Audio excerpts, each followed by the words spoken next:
Badass of the Week is produced by High Five Content and 7 Bucks Productions. October 1094. Outside the walls of Valencia, the earth itself seems to groan under the weight of the Almoravid Empire. This isn't just an army, it's a juggernaut from the deserts of North Africa that has already crushed every Christian king who dared stand in its way. They carry black banners inscribed with the words of holy war, and their ranks are filled with 20,000 elite warriors who have never known the taste of defeat. They have come to reclaim Spain, and they have brought enough steel to bury the city in a mountain of blades. But they have never faced Rodrigo Díaz de Vivar. To the Christians, he is El Campeador, the champion. To the Moors, he is Al-Said, the Lord. He is a man who has spent 30 years in the saddle and has emerged from over 100 battles without ever losing a single one. He is a living legend who has captured kings, defied emperors, and served as the high commander for both Christian monarchs and Muslim emirs. His reputation is so terrifying that battalions have been known to break and run at the mere sight of his banner. El Cid is more than a general. He is a force of nature that the Almoravids believe is protected by a divine, invincible hand. The rhythmic, deafening beat of the Almoravid war drums, thousands of them, made from taut hippopotamus hide, pumps like the heartbeat of a monster. They wait for the city to starve. They wait for Al-Said to beg for mercy. But Rodrigo doesn't beg. As the sun crests the horizon, the Almoravid vanguard sees a flash of movement. It isn't a relief army of thousands. It is a single wedge of heavy cavalry, led by a man on a white stallion named Babieca.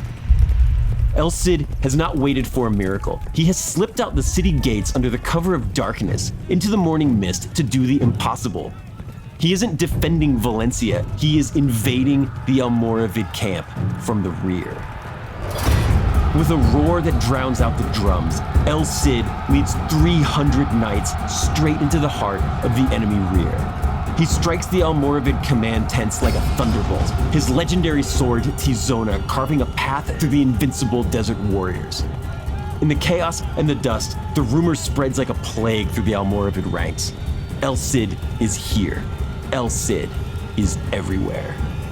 The most feared army in the world shatters in an instant, fleeing in a blind, screaming panic from a man who refuses to acknowledge the possibility of defeat.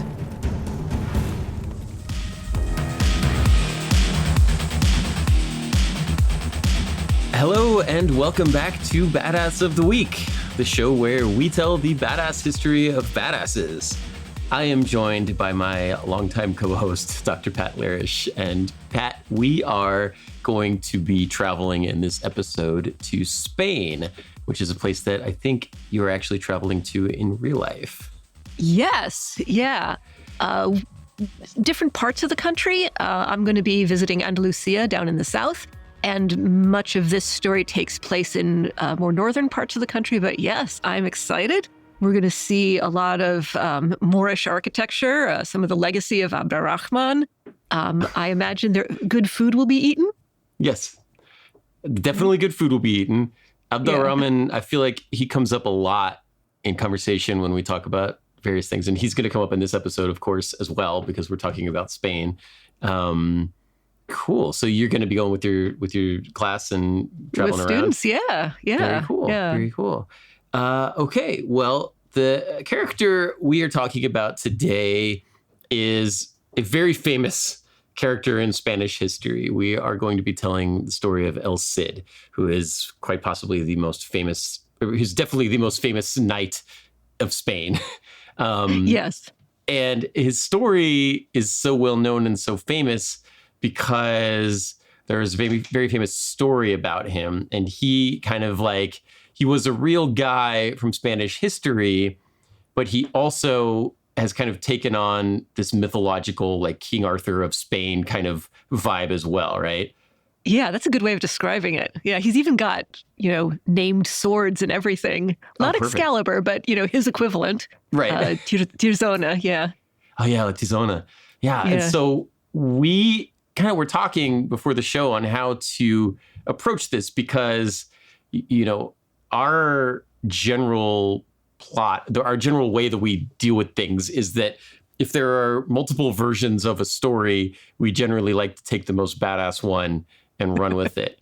But I think for the purposes of El Cid, we should pre-game the asterisk on some of the more badass El Cid stories from legend. Yes, that's a good plan.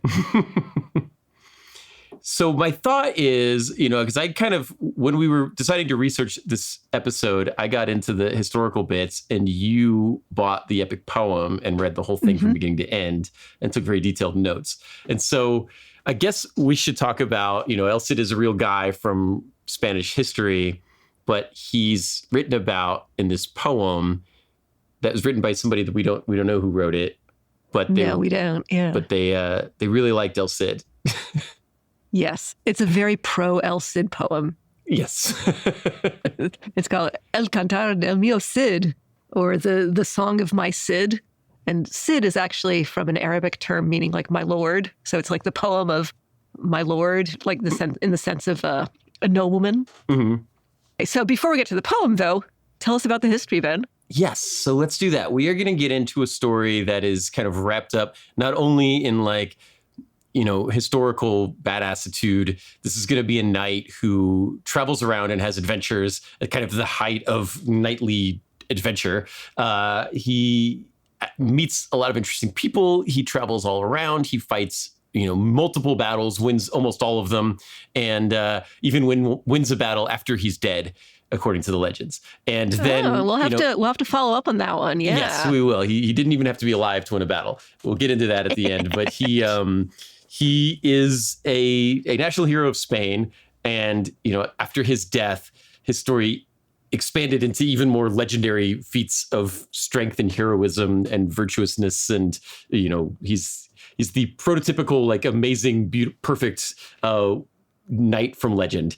And we are going to break down not just the history of Rodrigo Díaz de Vivar, but we are also going to talk about the legend around him as well. So stick with us. We're going to go to a break. And when we come back, we're going to talk about El Cid.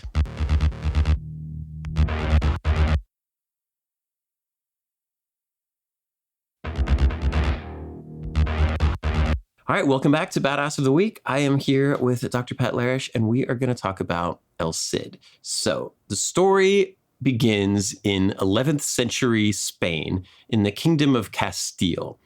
Rodrigo Díaz de Vivar is born in Castile, which is one of the kingdoms of Spain at this time. So we mentioned Abd al-Rahman, but Abd al-Rahman, he's got the emirate of Cordoba, but that starts to break apart in the year 1031.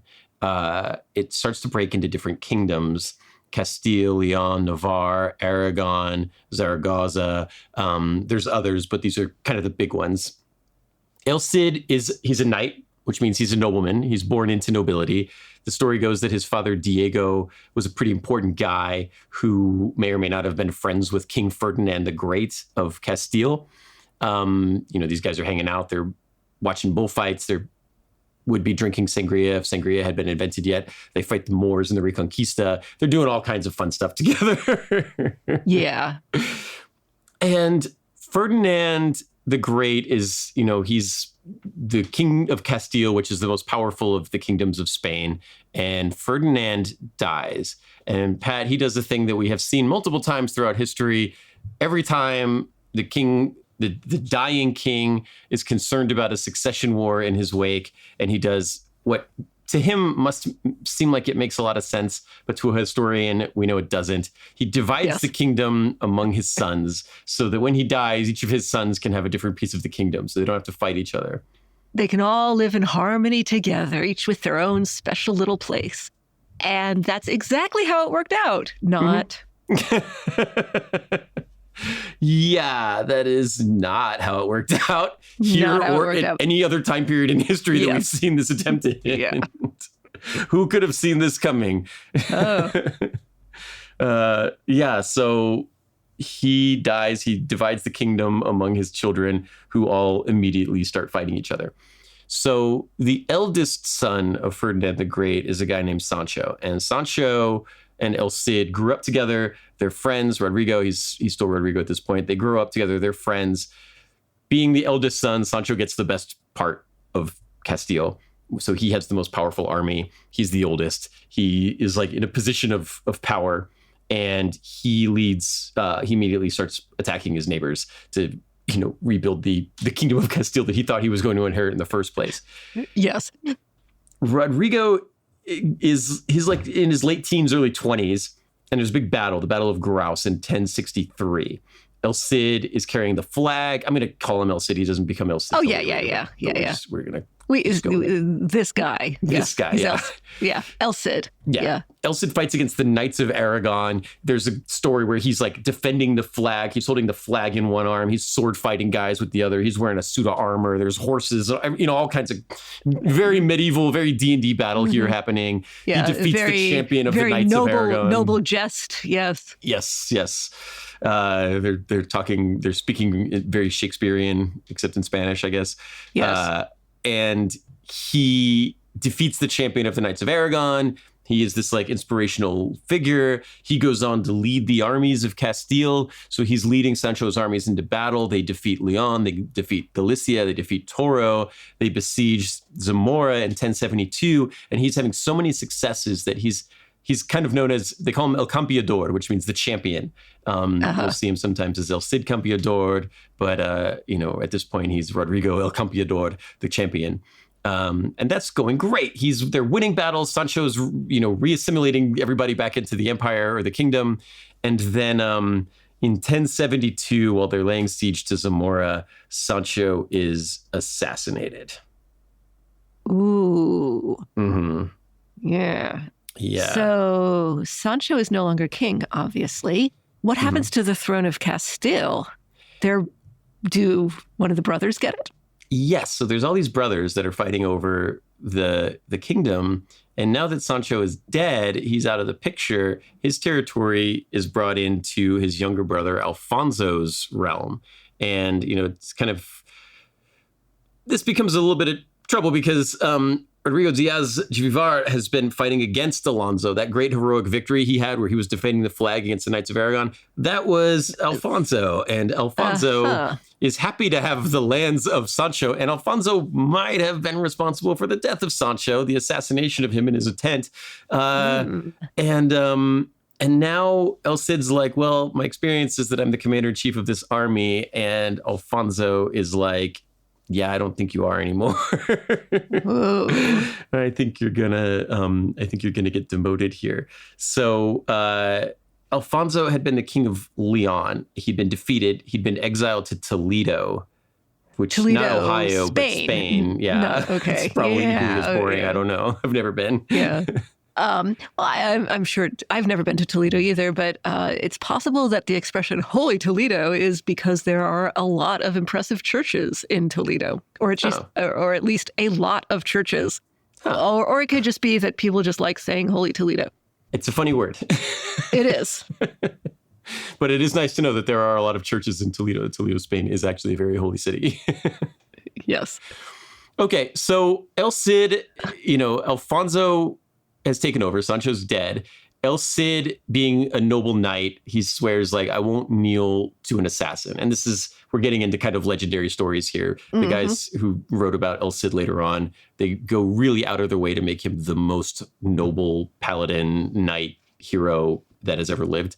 And so according to the story, there were some rumors that maybe Alfonso had been responsible for the assassination of Sancho, which would make a lot of sense because Alfonso had the most to gain from it. He gets a big piece of the kingdom. So the story goes that El Cid demands to know the truth. He grabs Alfonso, his new king, by the arm, drags him into the cathedral at Burgos, and then makes him publicly swear on a holy Bible that he had nothing to do with the assassination of King Sancho. And only when Alfonso does this, does El Cid agree to accept him as the new king. That's pretty intense. It's pretty intense. And it's a little weird because... Alfonso, he had already been declared king publicly, right? Yes. Oh, okay. So El Cid is a knight assaulting the king. Yeah. Which you'd think might, like, maybe he should be the guy worried about his own neck. But he's El Cid Campeador. He's El Cid Campeador. Nobody's going to mess with him. Yeah. So, all right, what do you do if you're Alfonso in this situation? You've probably engineered the assassination of your brother. You've inherited his kingdom. And now you've got this guy. May or may not have committed perjury on the Bible. Sure, but I feel like that's low down in the list of sins he's committed at this Yes. point. So Alfonso's king, and you have this guy who has been humiliating you in battle and is going to be, you can just tell this guy's going to be a pain in your ass for as long as you're king. What are your options here? You could kill him. You could, but that would be a little suspicious. You could find him something to do that is far away from you and will get him out of your hair. Yes. El Cid is demoted. He is no longer commander-in-chief. He's assigned out to the periphery, which you really can't blame Alfonso for this. Yeah, this is a rational move on Alfonso's part.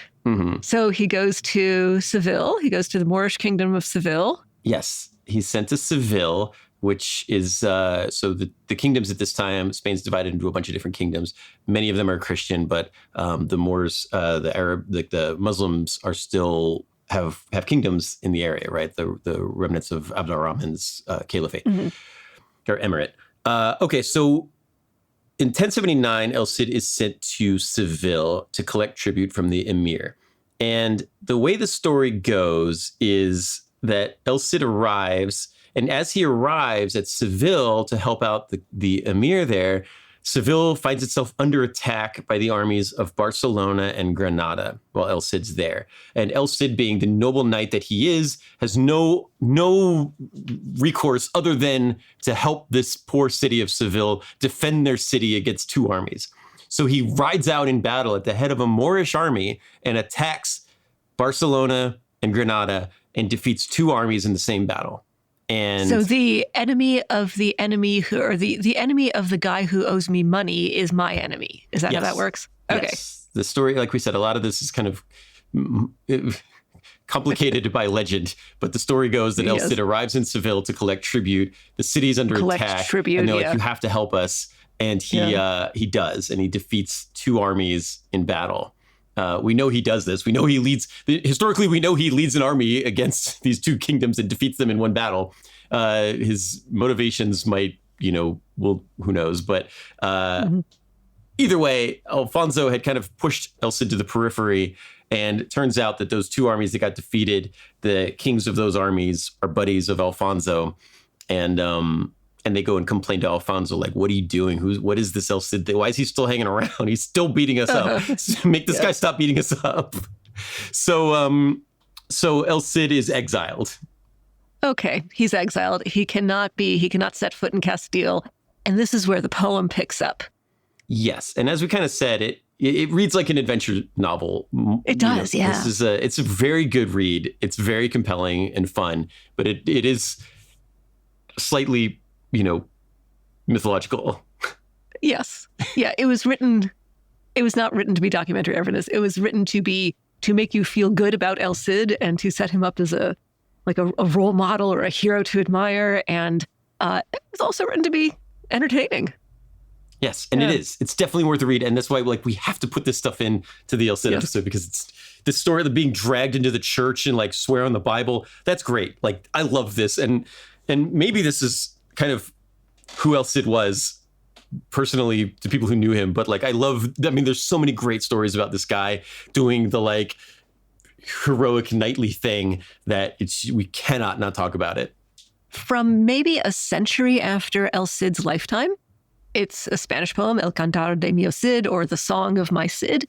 And as we have it, it's anonymous. We don't know for sure who wrote it. There is a name and date on the manuscript, Per Abad or Abbot Peter, 1207, but we don't know if this Per Abad guy composed it fresh in 1207 or if he was just copying a manuscript that already existed in 1207 or what.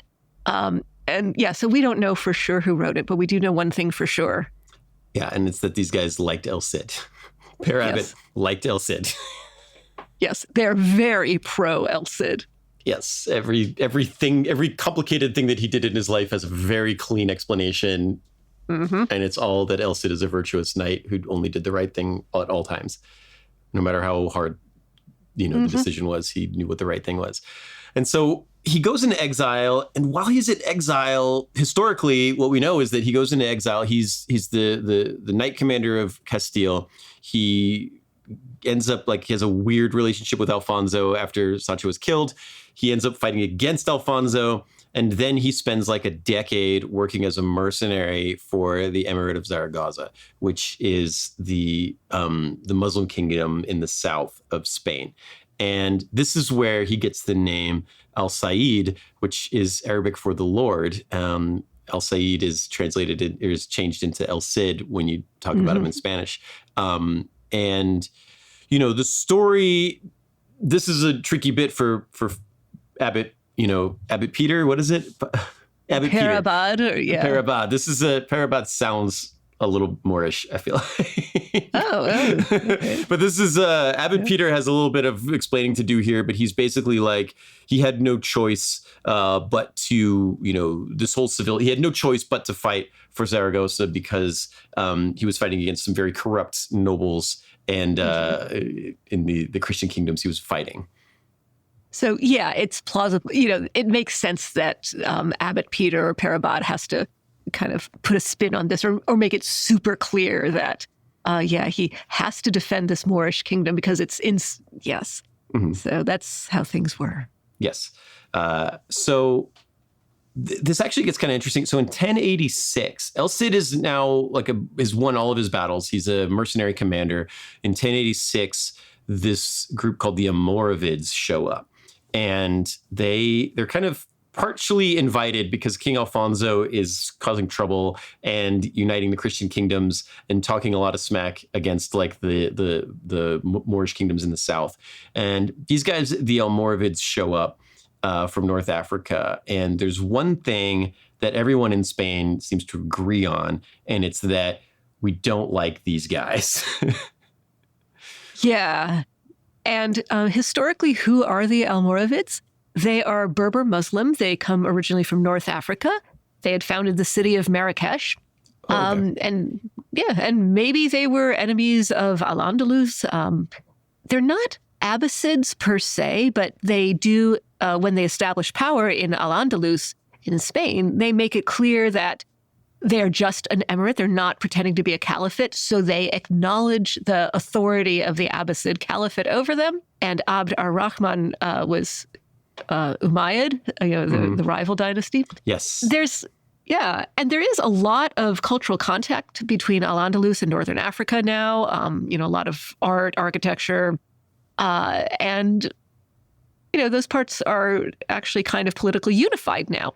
And they are an Islamic polity on the Iberian Peninsula. And for a while, they're holding back the attempts of Christian kingdoms to kind of move in on the southern part of the peninsula. Right. And we're kind of the beginnings of the Reconquista here, where you have the Christian kingdoms attacking the Muslim kingdoms. And then there's, Spain up for the last couple hundred years has been Muslim. Under the Emirate of Cordoba and Abd ar-Rahman's and those guys. And now the Christian kingdoms have started to emerge. And this is the beginning of a war that will last until 1492.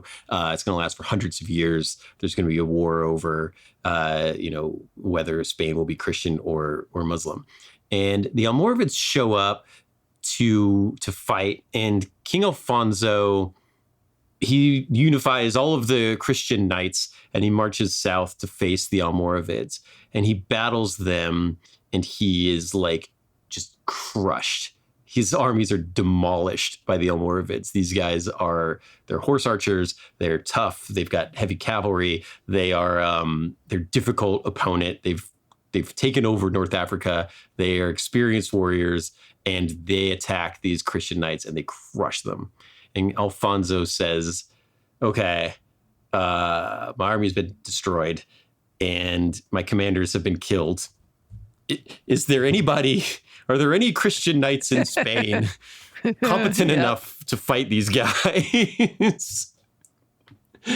Anybody?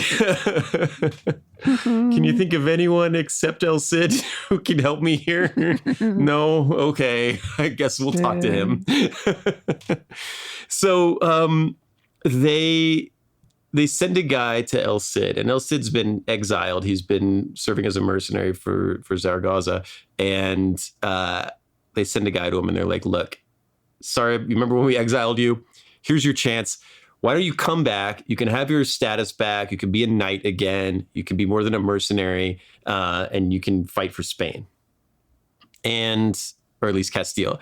And El Cid, he liked being a knight more than he liked being a mercenary. I think that's fair to say, whether you're talking about the historical version or the, I don't think he wanted to be exiled. So he jumps at his chance, and he comes back and serves Alfonso. And in 1094, El Cid faces the Almoravids. He's got a combined force at this time of Spanish and Moorish troops in his army, because he's been a mercenary commander for the Moors for 10 years. He's got guys that are loyal to him. He's earned the respect of various Moorish governors and emirs.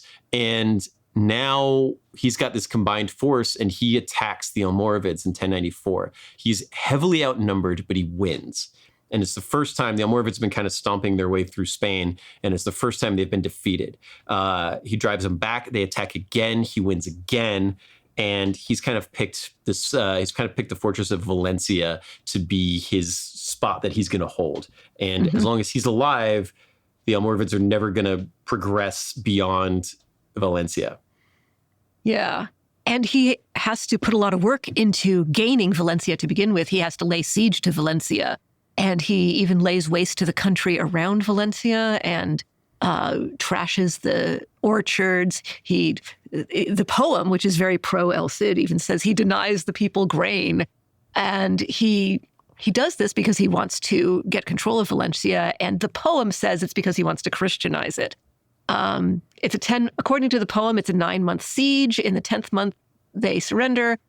And now I guess I'm getting really into the poem now at this point in the episode. So everything I'm saying is from the poem. You should tell the poem story, and I'll tell the history story. I think that'll be a good way to do this. So everything I'm saying, maybe take with a little pinch of salt. It may not be completely historically correct. But it has become the story of El Cid, and we've talked about this before. When we talk about these things, there's stories where it's like they come out and they're like, "Oh, he didn't really drag the king and make him swear on the Bible, and that was the only way he." But there's a lot of stories that we come across like that in history, and it's when we're doing this show, it's worth it to mention them, because there's some of these stories that are so cool, and some of this El Cid stuff is going to be really, really interesting and cool, and we got to tell the story, right? Yes. So he has control of Valencia, and he's also got a lot of spoils. In the poem, he's very concerned with making sure his men get rewards. So he distributes the spoils among his men. And then after they've successfully besieged Valencia, the dust is settled, he grants land to his men if they want it. And he says, okay, if you want to stay here and settle around Valencia, that's great. Love to have you. If you want to leave, okay, it's your life. But then one of his close friends, Minaya Alvar, says, hey, El Cid, if you're going to let these people leave with their share of the spoils, make them ask nicely and kiss your hand if they want to leave. And if they try to leave without doing that, then they forfeit their riches and we're going to impale them. Wow, that's dramatic. Impale them. Well, okay, it depends on which translation you read. One translation, impale. One translation says hang them. But okay, and I don't know the Spanish well enough to know if one of them is more literal than the other. But anyway, if they don't kiss your hand and they try to walk off with their riches, then, bam, they're dead. And El Cid says, oh, that's a great idea, Minaya. Go and get everything in writing. Keep records of all of the riches we have granted to everyone. And Minaya says, okay, boss. And I just like this idea. It's like, yes, we're in an epic poem, and yet we take time to make good records. We take time to save the receipts.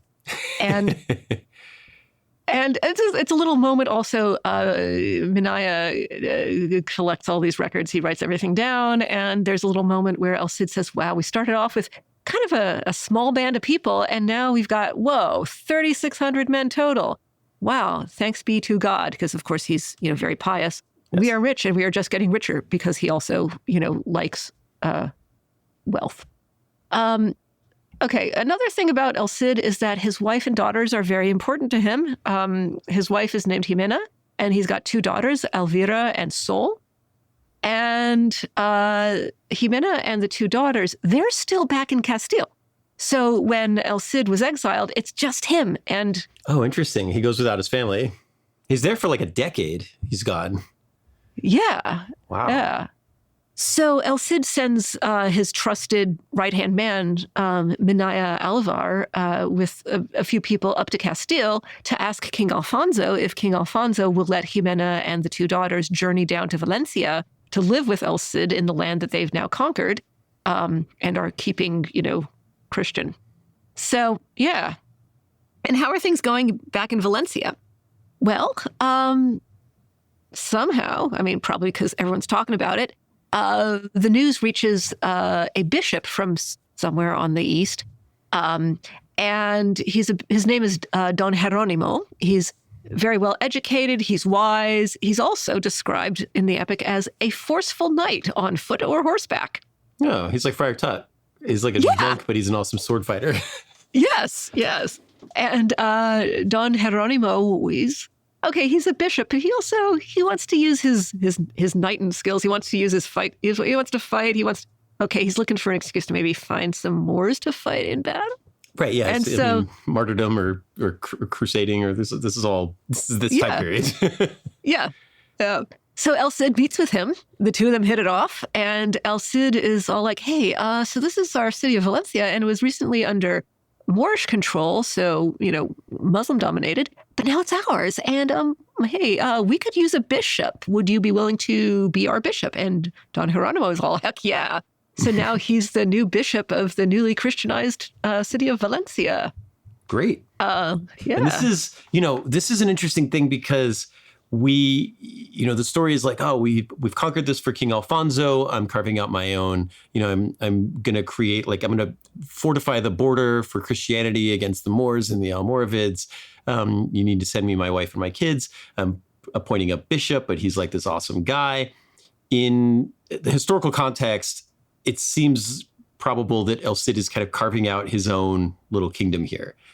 And I think this is all part of that, where he is, yes, I bend the knee to King Alfonso, etc. But I really want, I've been a mercenary commander. You gave me my title back. This is going to be my fiefdom, and I'm going to defend it from anybody who tries to exile me again. Yes. Yeah.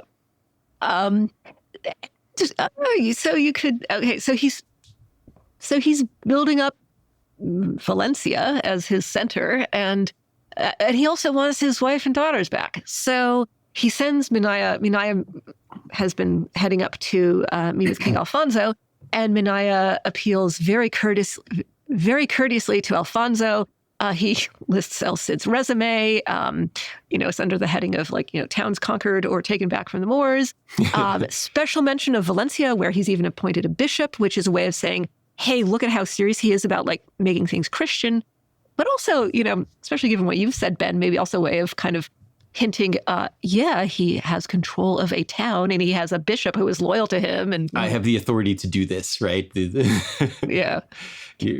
I know that you were appointed by God to rule over Castile, but I got a guy who says that maybe I should be appointed to rule over this.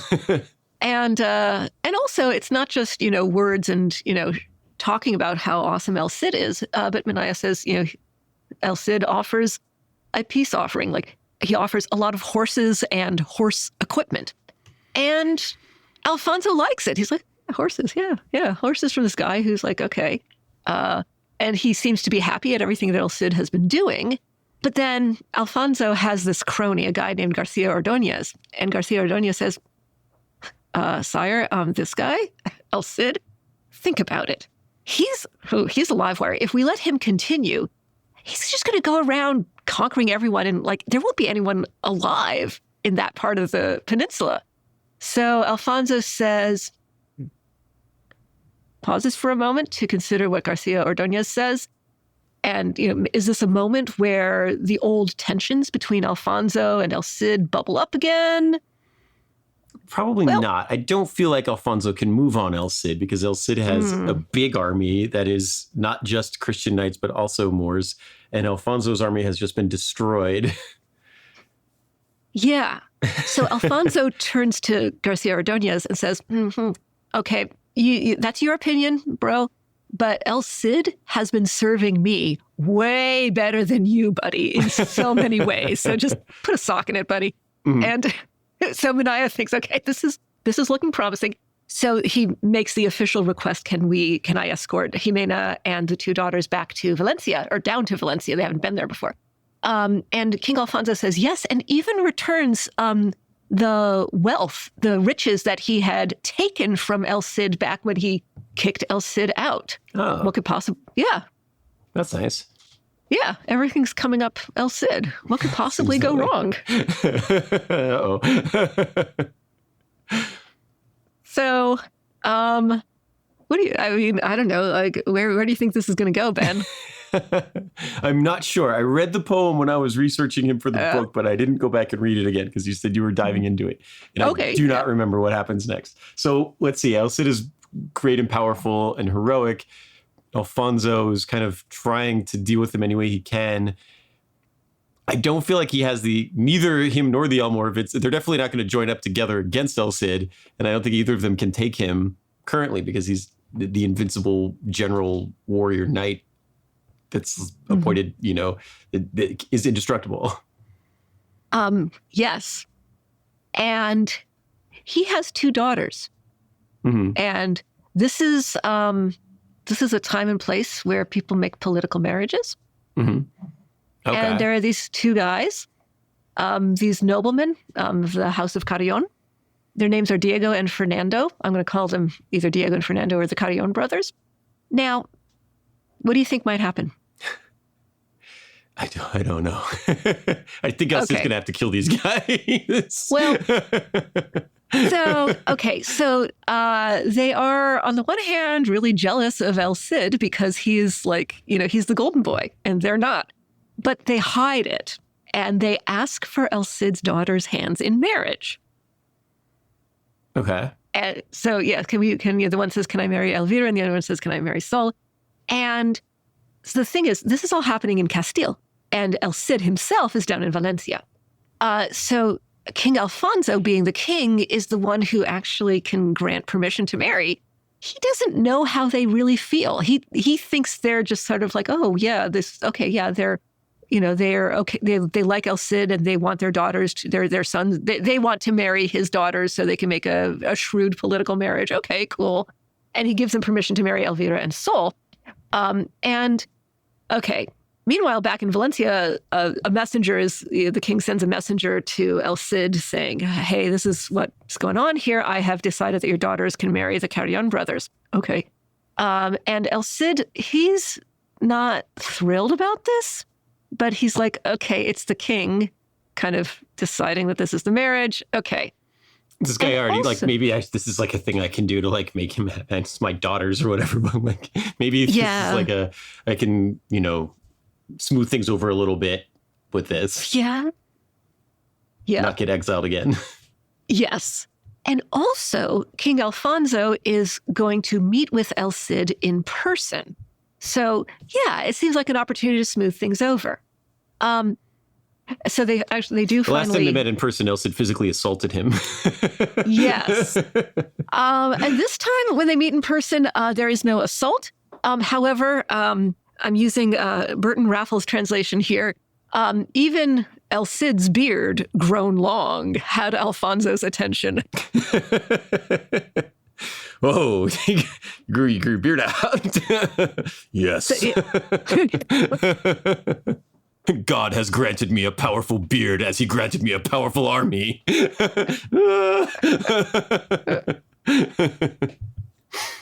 So El Cid is willing to go along with this, but he's not, his heart's not in it. He's a father, he's looking out for his daughters, and he's like, okay, what he does is he manages to kind of sweet talk King Alfonso into being the one who gives away his daughters instead of himself. Which, when I read that, I was like, okay, I'm sure this is, what's going on here. Sure. And the poem said that El Cid, it's because he was ambivalent about this. So he gets the king to give away his daughters in the marriage ceremony. So they get married, and then the poem skips ahead 2 years later, and we're at El Cid's palace in Valencia. And the sons-in-law, Diego and Fernando, they're there visiting with El Cid, hanging out with El Cid, and there are some other courtiers around. And so this is the city of Valencia. Okay, we have our own bishop. We were pretty settled in. We've had, 2 years of kind of being, a thriving city.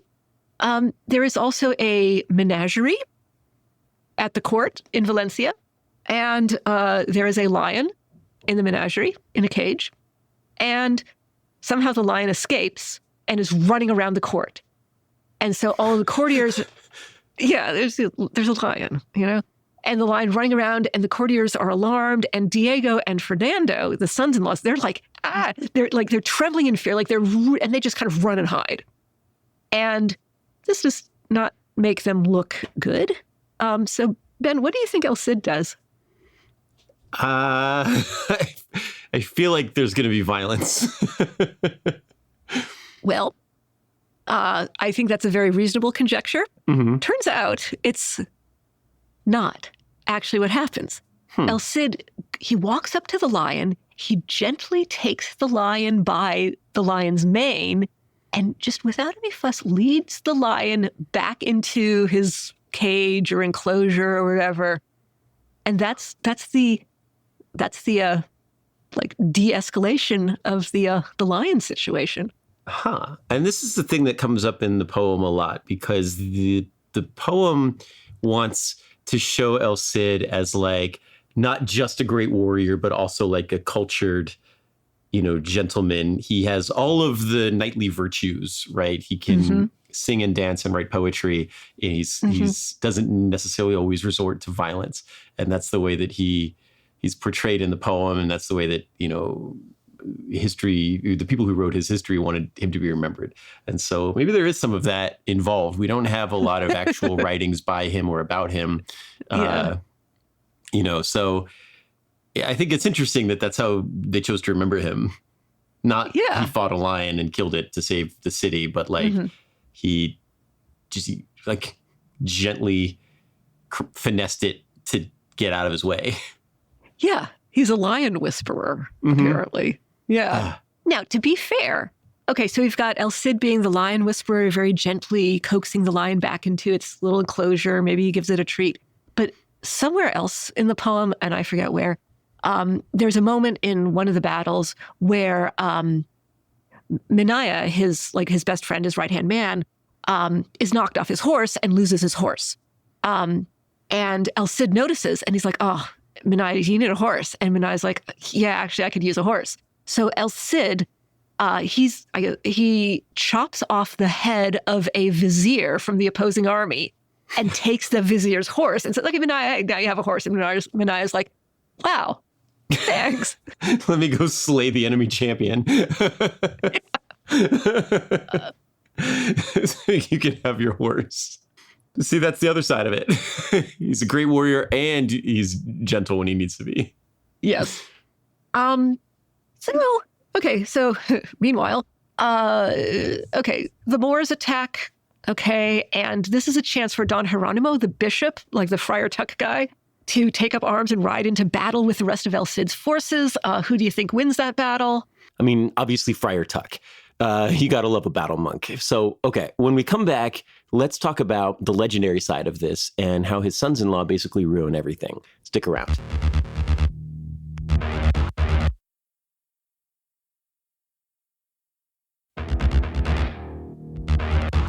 All right, welcome back. We just had El Cid doing the Lion Whisperer bit, and his bishop is winning battles.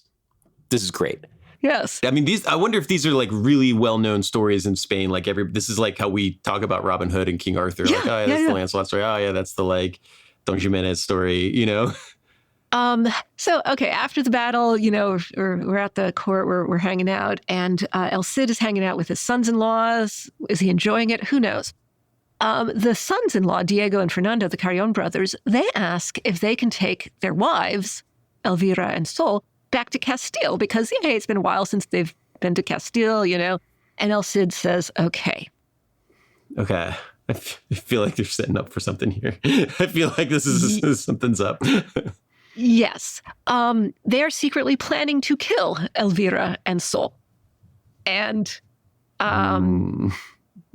yeah, so they're traveling back, and they have some other people with them, and they're speaking in Spanish, but there is a Moorish friend of El Cid, Aben Galbon, who I think kind of flies under the radar of Diego and Fernando because they assume he doesn't speak Spanish, but he does. Aben Galbon overhears the plan, and he's a friend of El Cid, so he sneaks away to get reinforcements to help the daughters. So the sons-in-laws, Diego and Fernando, they tell Elvira and Sol to their faces that they're going to abandon them in the forest. And this is kind of in revenge for being embarrassed during that whole lion incident. Mm-hmm. And because, that's how they deal with their feelings.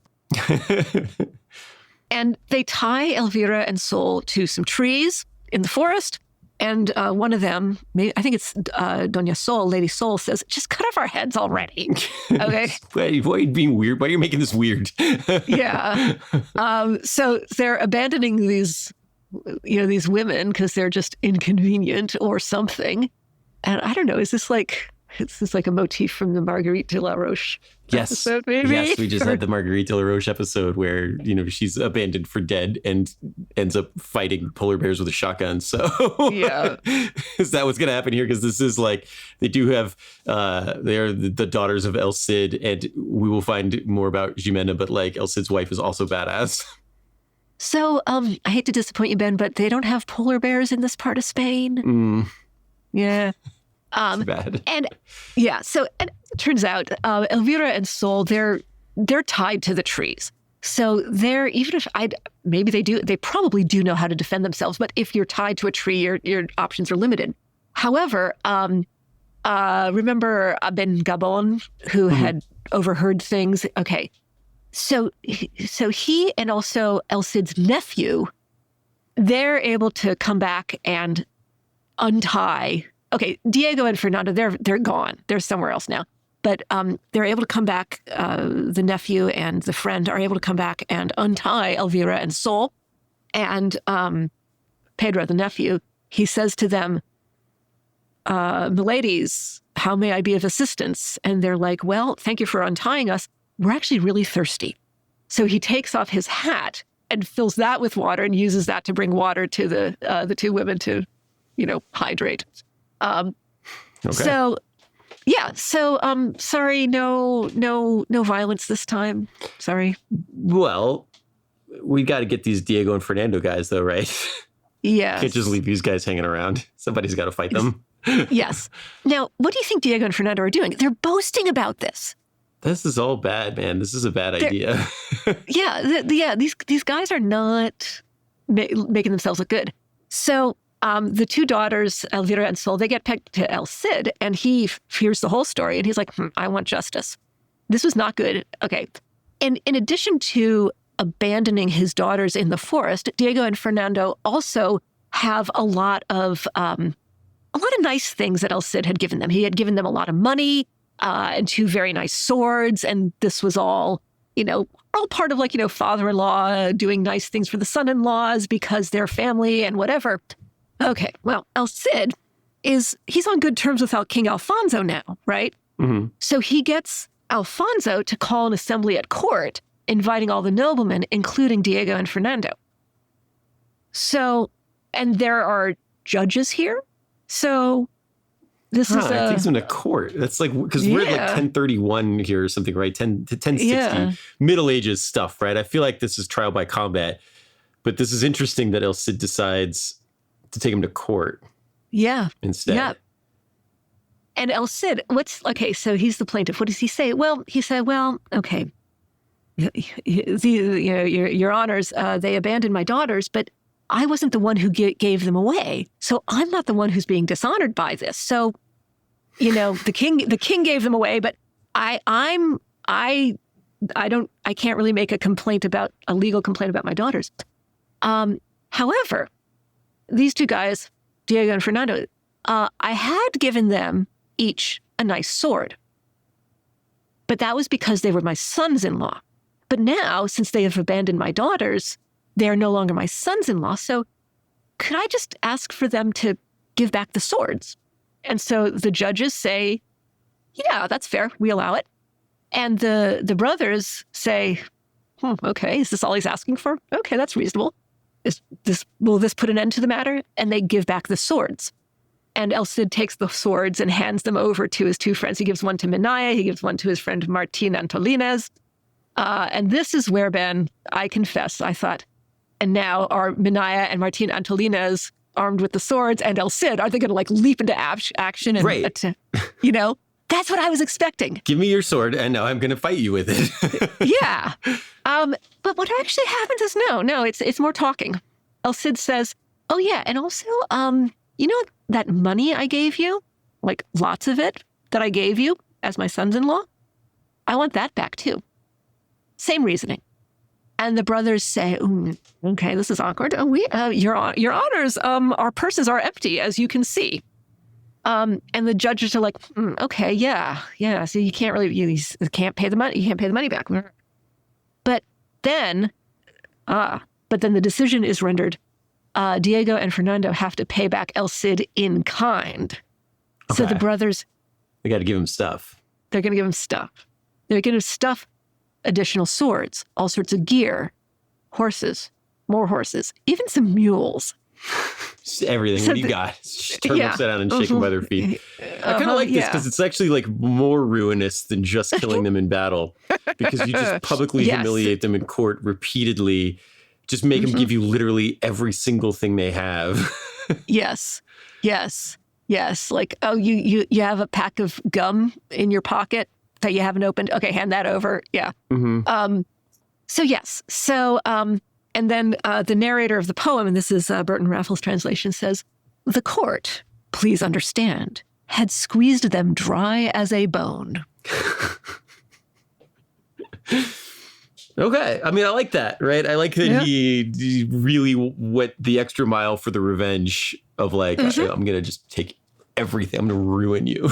I think this is a dish that is very clearly served cold. Ruin your reputation, ruin your family line, ruin your household, ruin the inheritance for any children you might have. Everything is mine now. I'm going to take everything I can get. So what do you think the brothers do? Nothing. They're poor now, right? Well, okay, you'd think. Okay, or you'd think they would kind of lick their wounds and right? Yeah. But instead, they go on and they insult Elvira and Sol, and they say, Elvira, Sol, their family isn't that noble. We're way nobler than them. We deserve better wives. We're too good for them. And then El Cid says, that's when he says, okay, them's fighting words. We're settling this by combat. Perfect. Now that he's taken all of their stuff, he's going to kill them now. Yes. So, yes, who do you think and wins? He isn't that noble. That's the crazy thing about El Cid is that, his dad may have been friends with the king, but they weren't from a high-ranking noble family. They weren't counts or dukes or lords or anything. They were knights. So what they were good at was fighting. And and they didn't have huge amounts of land or wealth. They were minor nobility, but they were so effective in combat that they were able to build this empire that El Cid has carved out in Valencia. So he's not that noble, in terms of, line of succession to the throne or something. Yes, yeah. But he's sensitive about it sounds like. Well, A, he's sensitive about it, and B, they insulted his daughters. Yeah, you really can't let that stand at this point. Yeah. No. And so I gave you an opportunity. I gave you every opportunity to not be killed by me. Yeah.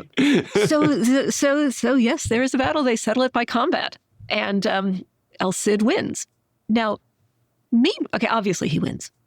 Of course. And meanwhile, while that's going on, Elvira and Sol, oh my goodness, they've been humiliated and abandoned by their husbands, and I guess now they're either divorced or annulled or something. I don't know. But then, oh, wait a minute. There are other fish in the sea. So they get engaged. One of them gets engaged to the Prince of Navarre, and the other one gets engaged to the Prince of Aragon. Right. And this is real. So here's an interesting bit about this story and the Lay of the Cid, which kind of is going out of its way to paint. We've talked, they're very pro El Cid. They're going out of their way to paint El Cid as the most noble man who has ever lived. And in doing so, they have to reconcile themselves with a little bit of the history of El Cid. So Rodrigo Díaz de Vivar was a minor noble who took over the army, who like fought heroically in battles, became the commander of the armies of Castile, was later exiled for being involved, for turning against the successor, fought for the Moors as a mercenary for a long time, then carved out his own little fiefdom in Valencia that rivaled Alfonso. And this is all true stuff about El Cid. He is, had kind of come from nothing and built this empire just through sheer will and combat ability. Now, he does have two daughters. That is true. The daughters are named Cristina and Maria, and there's some speculation on why they changed the names for the, like Sol means son, right? Like they changed the names in the book for like dramatic effect. But Cristina marries Ramiro Sanchez of Monzon, who eventually becomes King Garcia Ramirez of Navarre. So El Cid's grandson becomes king of Spain. And his other daughter marries the Count of Barcelona, Ramon Berenguer III, which is a huge deal because Ramon had been a big rival of El Cid. El Cid captured Ramon twice in battle over the course of his career. That's a pretty big feat there. Yes. And so in order to kind of make peace between those kingdoms, his daughter Maria marries Ramon, and that's like kind of the ultimate peace treaty. So what ends up happening here is you'd mentioned that the Lay of the Cid is written in like the 1200s. And by the 1200s, basically every Spanish monarch can claim that they were descended from El Cid. So, even the king that exiled him, even Alfonso, eventually has descendants who share blood with El Cid. And so the entire, while this guy was a very minor noble in the year, 1060, by 1260, when this book is being written, he is the grandfather of Spain, basically. Every Spanish royal kingdom can trace its heritage back to this amazing warrior, and they're all very proud of it. And they're like, write a book that makes this guy look awesome, and kind of hopefully you can explain why he fought against the Christian kingdoms for the Moors. That like if you can do that, that'd be awesome. And so adding in these stories really helps to build the myth of El Cid, because he is not just some barbarian berserker who settles everything with violence. He's clever and he's kind and he tries to do the right thing, and he is this knightly virtue. And by portraying him that way, you're also kind of saying nice things about, at the time this was written, the current king of Spain and the current royal family of Spain. Yes. So I think some of the stories about, them being tied to trees and stuff is interesting, because it kind of shows how the most extreme version of this and how he dealt with his enemies. But he's civilized and modern. He's not a Visigoth, right? who ruled Spain before the Moors. So this is all great. And, what we do know is that he takes Valencia, he carves out his own little kingdom. He intermarries his family. We see this with Nuno also. We talked about Nuno with Portugal. Yep. He intermarries his family with the most powerful people in Spain. And within a couple hundred years of his death, all of Spain nobility is tracing its lineage back to this guy who was the greatest warrior of Spain. There's another story that may or may not be apocryphal as well. El Cid dies in 1099 of natural causes. And his wife, Ximena, is now in charge of Valencia. Now, the story goes that the Almoravids had been trying to retake Valencia. They couldn't take it.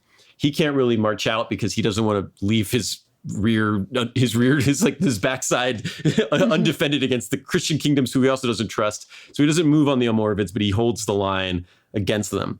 And the story goes that when the Almoravids hear that El Cid's dead, they're like, finally, and they immediately attack Valencia. And, we see this in the movie, but the famous movie. But the story goes that Ximena hears that the Almoravids are approaching, and the knights of Valencia are feeling a little unsure about it. The Almoravids are feeling very confident. So she takes this dramatic, like Weekend at Bernie's step, where she dresses her dead husband up in his old armor, gives him his old shield and flag, and ties him to a horse and rides him out at the front of the army. And then when the Almoravids show up and they see like zombie El Cid leading the army, they're like, actually, forget it, we're out of here. I can picture like the comedy bit of like, some guy sitting behind him on the horse, like waving his arm or like trying to wave the flag. Yeah. Mm-hmm. But when his own knights saw his flag, they were impressed and they were ready to fight, and the Almoravids were demoralized. And then they fled. And so he won a battle after he was dead. Now, whether or not that's true, it's probably legendary. But what we do know for sure is that Ximena takes over as the ruler of Valencia after El Cid's death, and she does defend the city for 3 years without him. Good for her. Is impressive by itself. Yeah. So that's kind of the end of the El Cid story. He's a great knight. He has a magic sword. We didn't talk about the magic sword. No, we didn't. We didn't need to. There's enough other cool stuff. Yes. La Tizona and Colada are his two magic swords. Mm-hmm. They are, they had an aura that could people would pass out when they saw Tizona as the firebrand. And anyway, that's magic swords. Yeah. He did, have this terrifying kind of persona that people were scared of him when nobody wanted to fight him because he'd won so many battles, El Cid Campeador, that riding into battle just struck fear into the hearts of the enemies, and they didn't want to stand against him. And that's a pretty good legacy. Yes. So, okay, Pat, I guess we have to ask the question of, what's the lesson that we learn from the story of El Cid? What's the badass story here? You take a guy who had come from very minor nobility, and the stories are to be believed, he always did the right thing. He fought, he defeated every enemy that he encountered, and he refused to compromise his principles for the purposes of, just because it was the easiest thing to do. So I don't know. What's the moral of the daughters getting tied to the tree story? I guess the moral of the story is, don't be like those sons-in-law. Don't tie your wife to a tree and leave her to die. Because El Cid will come back from the grave and destroy you. Yeah. Politically, personally, financially, legally. Yeah. and then hit you with a sword until you die. Yeah. Yeah. I guess maybe the short answer is be your best self. Yes. Be your best self. Which can mean all sorts of things. That's good. I think there's a having been kind of come from very little to become the commander-in-chief of the army, then be exiled, then come back and be like the number one guy again. And he is making peace with a lot of people who hated him. He's making peace with Alfonso, who he fought against and captured. Yeah. He's making a marriage alliance with this guy he captured twice. There must have been something very charismatic about him in real life. And maybe he was as noble as these stories like to say, or at least he portrayed himself that way, because, in order to make sure he was like the biggest and strongest and toughest and he had the best army. I'm sure that helps. But I feel like, in order to kind of win these people back after he literally fought against them and captured them, I feel like that must say something good about treating people well, even when you defeat them. Yeah. Treat people well and give them a chance to be their best selves. Mm-hmm. And he was is interesting for the time because he fought alongside the Moors and the Christians, and his army was composed of both, which, in 11th century Spain was very uncommon. Yeah. But he did it. He could do it. He did it. He inspired people. Yes, he had this personality that drew people in to want to be around him, regardless of whether or not they were his enemies or were supposed to be his enemies. And I think there's something cool about that as well. Yeah. Okay, well, that's the story of El Cid. Pat, thank you for helping me tell it. Ben, thanks for telling it. Yeah. I love it when we can bring in weird myths. Yes. into our historical stories. It's always fun. The Lay of the Cid is great. Yeah. Okay. So, thank you so much. And I guess we'll say, thanks to all of you out there for listening to this episode. We're always happy to have you join us. If there's anybody you'd like us to talk about in the future, please do send us a note or an email. We read our comments and emails and things. So we're always happy to hear from you guys. We will see you next week with another Badass. Please like and subscribe and all that stuff. And we'll see you next week. Stay badass. Badass of the Week is produced by High Five Content and $7 Productions. Executive producers are Dwayne Johnson, Danny Garcia, Andrew Jacobs, Hiram Garcia, Brian Gewirtz, Frankie Chaparino, and of course, me, Ben Thompson. Writing is by me and my semi-regular but always awesome co-host, Dr. Patricia Larash. Story editing by Ian Jacobs. Our mixing, music, and sound design is done by the incomparable Jude Brewer. Production support by Jean McGale-Waite. Badass of the Week is based on my website, badassoftheweek.com, where you can read all sorts of stories about other badasses. If you want to reach out with questions or ideas, you can email us at badasspodcast@badassoftheweek.com. If you like this podcast, please subscribe, follow, listen, tell your friends, and tell your enemies. And please leave us a review. If you want to support Badass of the Week, please check out our Patreon page. We'll be back next week with another one.